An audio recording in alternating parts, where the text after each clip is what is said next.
Hi, I'm David Halpern of the Behavioural Insights team, often known as the Nudge Unit, which was set up in Downing Street in 2010 by David Cameron.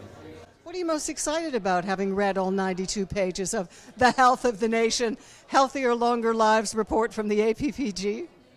Well, it's really good to have that kind of political profile, particularly across parties, around what are actually the primary drivers of health. So across the world, not only UK, but we tend to spend more and more money on secondary healthcare. But we know that's not where most of the years of healthy life are lost. So our own estimate, which is in the report, is between 4.5 and 10.5 years of life are lost to known behavioural factors which we could do something about, which is exciting, right, if you think about it. And the question is, can we pivot our systems and our effort to do something about those primary drivers? We're talking about cross-government, all departments, cross-sector, all sectors of society. How do we galvanize the people? I mean, surely it requires more than just gentle nudges. It does involve more than nudges in a gentle way. I mean, a lot of it is to do with how markets and society work. So basically, we've, partly by accident, but partly by market forces, we've created a world where it's easy to live unhealthily, basically. And the question is, well, why can't we tilt that world to make it easier to live healthily? It doesn't seem, in principle, that difficult. So a key thing to do is to try and essentially tilt market forces, as well as, everyday behaviour, to make it easier to live well. I mean, a simple example, which got alluded to in the remarks, is the sugar levy in the UK. So the beautiful thing about the sugar levy, which we did spend a long time working on, is that it cues quite small movements in a number of consumers. A lot of people don't notice it, but it's just big enough to mean that supermarkets change what they stock and producers change how they produce and how they formulate drinks.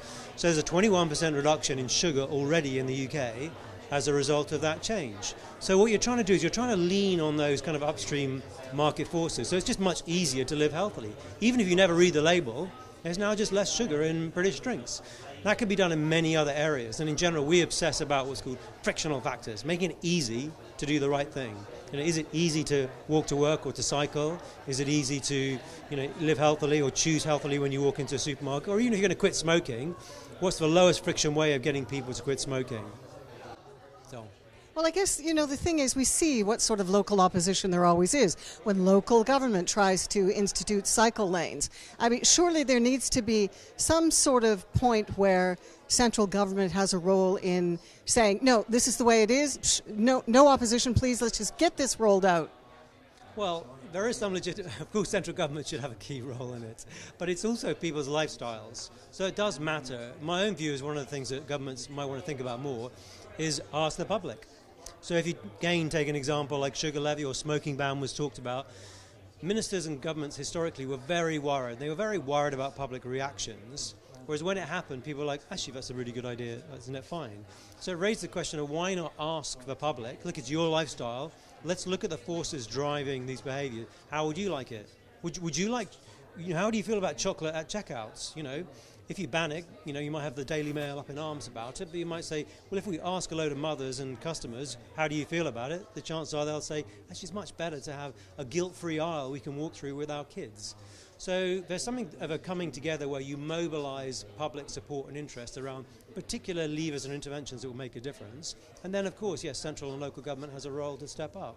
Okay, so we've got 2035. The government ambition is to add 5 extra years of healthy, independent life. But in 5 years, we've got the report today, in the next 5 years after our report, what will success look like? How will you measure it?